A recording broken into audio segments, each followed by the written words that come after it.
Welcome to RJ skill the versatile world. हम लोग ethics की बातें कर रहे हैं, इंटीग्रिटी, एप्टीट्यूड। जैसा कि मैंने बताया था, इसे सामान्यतः एथिक्स कहते हैं। ठीक है, और लेक्चर नंबर 2 है अपना। इसमें जो हम बातें करेंगे वो सिलेबस की बातें करेंगे और कुछ टर्मिनोलॉजी को जानेंगे। और जैसा कि मैंने आपको बताया भी था कि ये यूपीएससी का सिलेबस है, और यूपीएससी से भी बढ़ के क्या है, ये लाइफ का सिलेबस है ना। लाइफ में हम इसे ऐड करके अपने लाइफ को बेटर बनाते हैं। तो हमें कहाँ पे क्या बोलना है, नहीं बोलना है, समझना, समझाना, अपने जूनियर्स, स्टूडेंट्स, सोसाइटी, इन सब के डेवलपमेंट में भी बहुत अच्छा रोल प्ले करता है। और हमें अच्छा बनना है, कोशिश तो करना ही है कि हम अच्छे रहें, गलत को गलत कहें, सही को सही कहें। अब ये चीज़ें नहीं हैं कि हम किसी के खिलाफ रहे हमेशा। जहाँ पे जो चीज़ें सही हो वो करना है। किसी के पक्ष में, विपक्ष में बोलने के लिए क्या होना चाहिए, लॉजिक होना चाहिए। तो इसका सबसे इम्पोर्टेंट रोल, जैसा कि मैंने बताया आपको, कि लाइफ में है। हम आईएएस बने, आईपीएस बने, ना बने, डजेंट मैटर। होना क्या चाहिए कि हम अच्छे इंसान ज़रूर बन जाए। तो इसके सिलेबस से रिलेटेड हम बातें करते हैं। इसका जो सिलेबस है वो सबसे पहले तो मैंने बताया एथिक्स में इंट्रोडक्शन पार्ट। इसके बाद हम लोग बातें करेंगे एटीट्यूड के बारे में, aptitude, emotional intelligence, value, philosophy of ethics, administrative ethics, corruption. इसके बाद केस स्टडीज़ की भी बातें करेंगे हम लोग। फिर हम इसमें फिलॉसफी, साइकोलॉजी, सोशियोलॉजी, यानी सभी टर्मों को मिला के चलेंगे, पब्लिक एडमिनिस्ट्रेशन। तो इन सब चीज़ों को हम लोगों को देखना है। और सिलेबस बताने का ये भी वजह था कि हम समझ सकें कि ये चीज़ें पढ़ना है। ठीक है, अब जैसे कि कुछ टर्म की बातें हैं। जैसे सबसे पहला टर्म समझते हैं एटीट्यूड, कि एटीट्यूड क्या होता है। तो एटीट्यूड समझिए, जैसे होता क्या है, लोग मान लेते हैं कि खास करके आपने ऐसा देखा भी होगा, गर्ल्स के केस में भी, आपने किसी गर्ल्स से पेन मांगा, अब उसने अपना एटीट्यूड दिखाया। एटीट्यूड नहीं, मतलब समझ रहे हैं ना। अब ये जो यूथ का लैंग्वेज होता है ना, उसमें इसको एटीट्यूड बोल देते हैं। आपने एक चीज़ और सुना होगा, बहुत बार वर्ड सुना होगा, छपरी, है ना, एटीट्यूड। एटीट्यूड में तो एटीट्यूड का मतलब वो नहीं है, बदतमीजी उसको बोलते हैं। ठीक है, एटीट्यूड का मतलब पॉजिटिव वे में होना चाहिए। जैसे पेन मांगा आपने किसी गर्ल से, तो वो डिनाई करना है या देना है, उसका वे ऑफ टॉकिंग और बॉडी लैंग्वेज जो हो वो पॉजिटिव सेंस में हो। हाँ, भले वो डिनाई करना चाह रही हो, लेकिन वो अच्छे तरह से डिनाई करे। जहाँ तक कि ये भी बातें हैं कि अगर आपने किसी गर्ल्स को प्रपोज किया तो उसने एक्सेप्ट करना है या डिनाई करना है, उसका तरीका क्या होना चाहिए, पॉजिटिव होना चाहिए।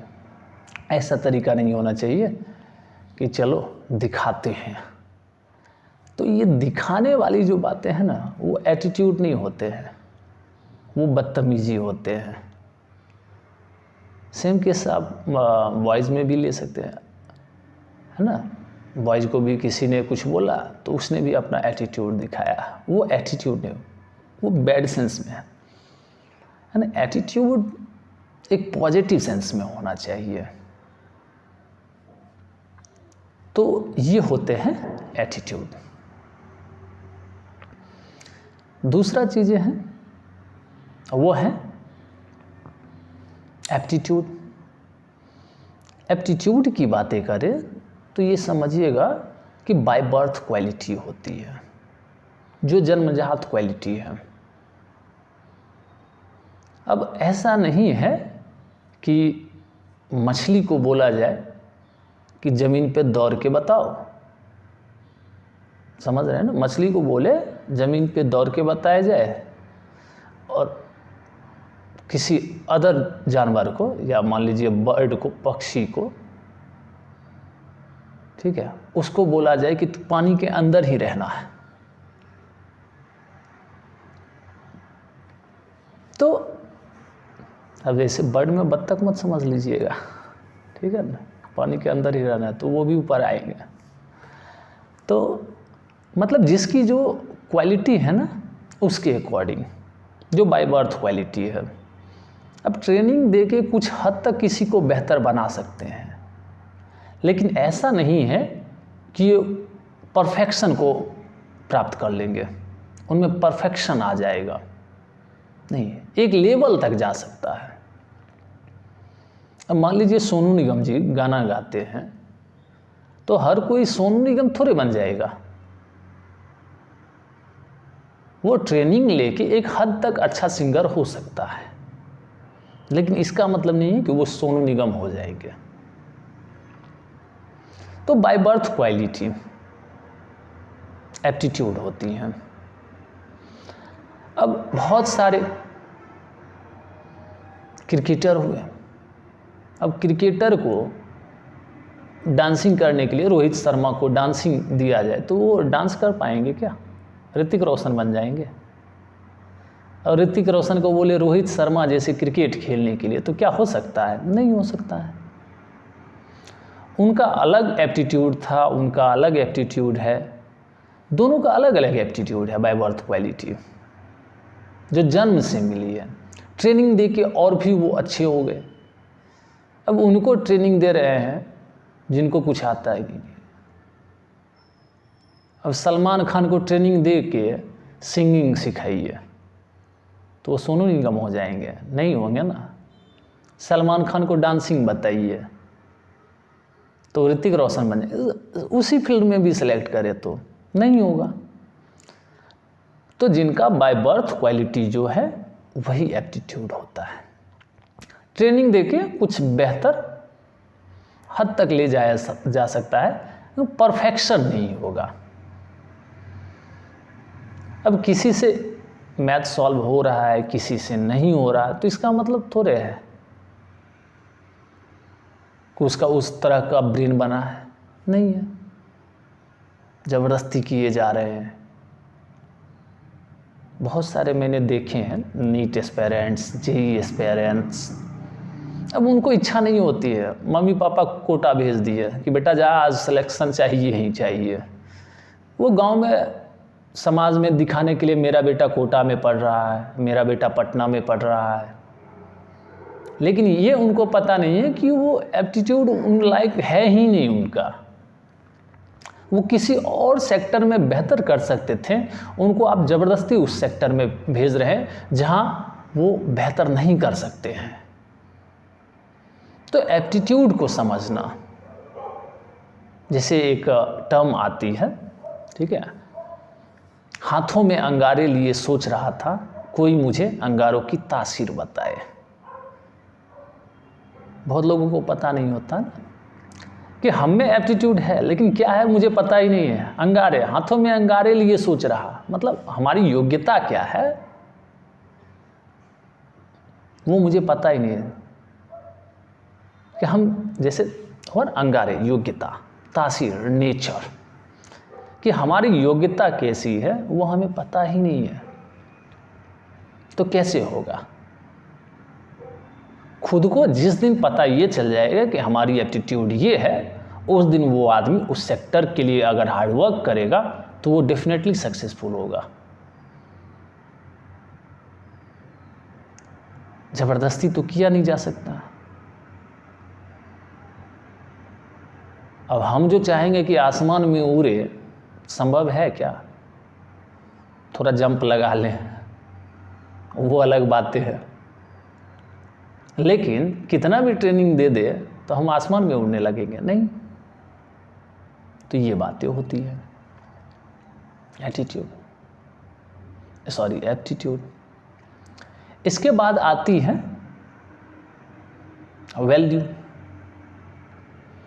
अब वैल्यू की अगर हम बातें करें तो वैल्यू मतलब जिसके लिए ना आप कुछ भी कर सकते हैं वो आपकी वैल्यू होगी। जैसे मेरी वैल्यू सेल्फ रिस्पेक्ट हो सकती है, आपकी वैल्यू ऑनेस्टी हो सकती है, टॉलरेंस हो सकती है। तो ऑनेस्टी, टॉलरेंस, पंक्चुअलिटी, ये सब क्या हो सकती है? वैल्यू। जैसे कि कहते हैं ना कि बाप की पगड़ी को नीचे रखवा दिया, यानी वो पगड़ी सिर्फ पगड़ी नहीं थी, वो वैल्यू थी। बाप की पगड़ी को नीचे रखवा दिया, सर झुकवा दिया। इसने ऐसा काम किया जो इसके पापा, इसके परिवार, तो वो उस परिवार पापा के लिए क्या थी? वैल्यू थी। तो उसको झुका देना क्या थी? वैल्यू गिराना। सिर्फ रुपये या पैसे वाला वैल्यू नहीं, सम्मान, ईमानदारी, समय के प्रति एकदम निश्चित होना कि हमने जमान दिया है तो ये चीज़ें हो जाएगी। तो ये सब क्या है? वैल्यू है। जैसे कहते हैं ना कि किसी को आपने जवान दिया वो पूरा कर दिया, तो वो आपकी क्या है? वैल्यू है। हम इन सब टॉपिक्स पे डिटेल्स में बातें करेंगे कि वैल्यू क्या है, एटीट्यूड, एप्टीट्यूड, सब पे डिटेल्स में बातें करेंगे। इसके बाद जो बातें आती हैं इमोशनल इंटेलिजेंस। इमोशनल इंटेलिजेंस समझिएगा कि क्या होता है। इमोशनल इंटेलिजेंस, अब किसी की भावना को समझना और अपनी भावना को कंट्रोल रखना भी क्या है? इमोशनल इंटेलिजेंस है। जैसे हर कोई मुस्कुराता है तो इसका मतलब ये नहीं है कि उसके अंदर दर्द नहीं है। हो सकता है उसके अंदर दर्द भी हो और आप उस दर्द को समझ गए हैं कि उसके अंदर भी दर्द है, तो इसका मतलब क्या है? इमोशनल इंटेलिजेंस है। इंटेलिजेंस तो है, समझदारी, आप समझ रहे हैं बातों को। इमोशनल इंटेलिजेंस, कभी कभी देखिए आपको क्या करना होता है कि आपको उसकी भावना भी समझना है और अपनी भावना को व्यक्त भी नहीं होने देना है। ये भी क्या है? इमोशनल इंटेलिजेंस है। आपको कोई गुस्सा दिला रहा है, दिलाने दीजिए, सबका बदला लेगा रे तेरा फैजल, एक ही बार लेना है। मतलब बात समझ रहे हैं? कोई गुस्सा दिला रहा है, एकदम कंट्रोल कीजिए, कंट्रोल, कंट्रोल मजनू, कंट्रोल। मतलब कुछ बोलना नहीं है, लेकिन समय के साथ वो चीज़ें बोलना है। तो ये क्या होता है? Emotional intelligence. आपको लोग चाहेंगे कि गुस्सा दिलाए, बहुत चाहेंगे, तो गुस्सा दिलाने से क्या होता है? दिलाने दीजिए, उनका अभी वक्त है, और जब वक्त आपका आएगा तो फिर आप दिखा दीजिए। और ख़ास करके ये जो होते हैं ना प्राइवेट वाले, जॉब वाले, जितने भी प्राइवेट सेक्टर में, ऐसा चीज़ों पे बहुत ज़्यादा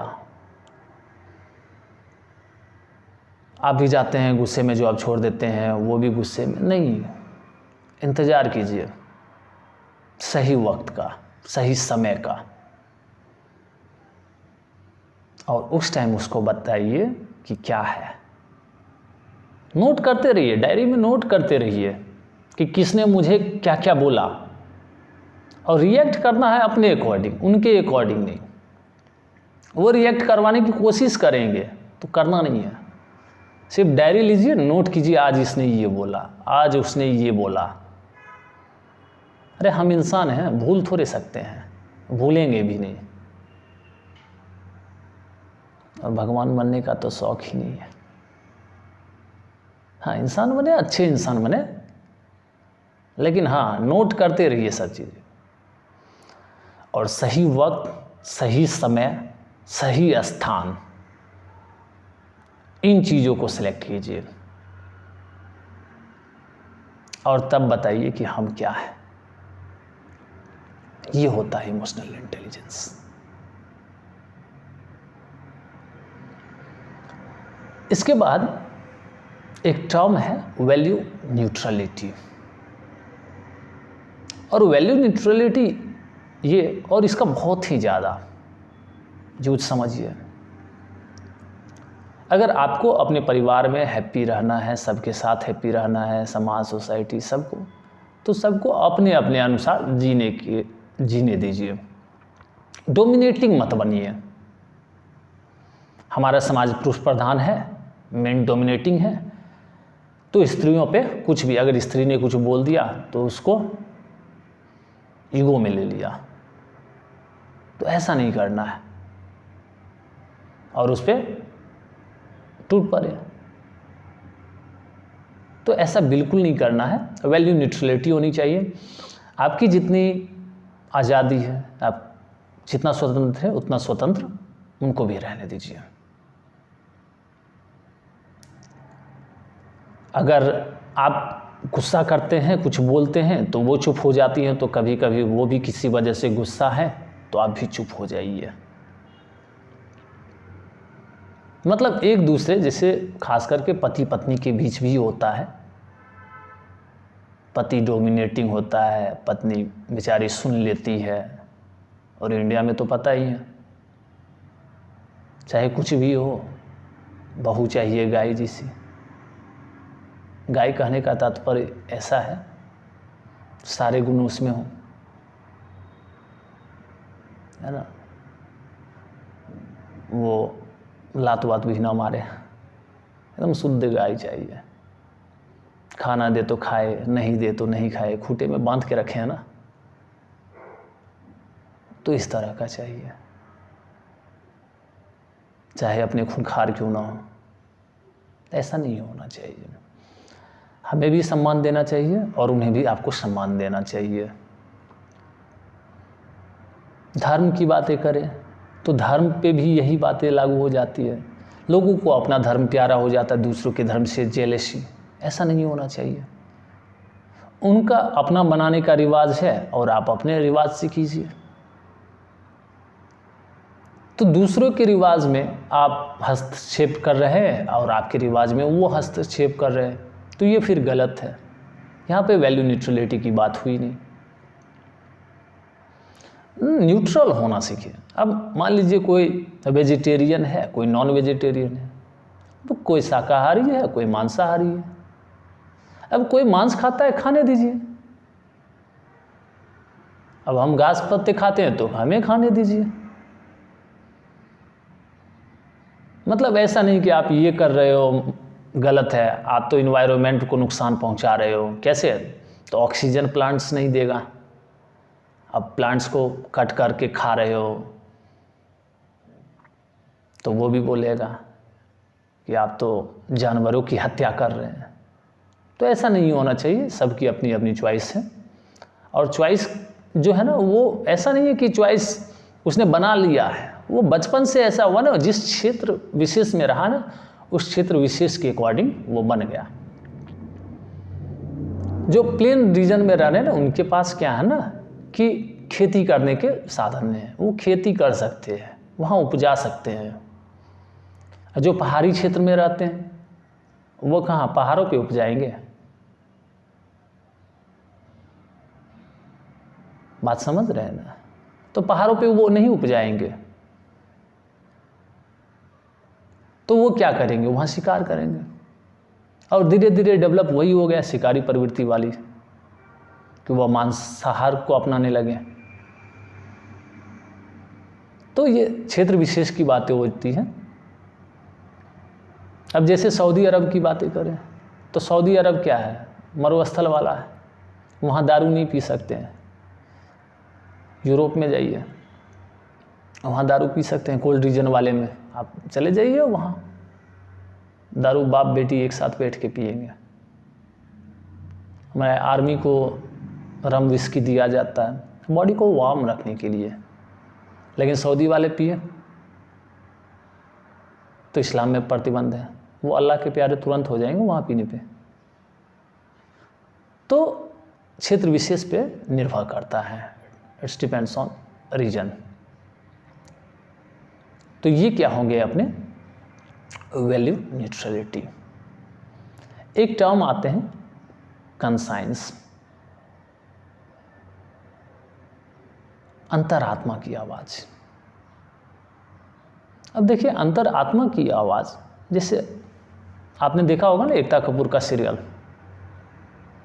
है ना, उसमें क्या होते हैं कि सामने मिरर रहता है और मिरर के सामने खुद से ही खुद से बातें करना है ना, या नहीं तो फिर उसका सोल उसके सामने आता है और खुद से ही बातें कर रहे होते हैं, नहीं तुमने ये गलत किया, नहीं इसके साथ ये नहीं होना चाहिए था।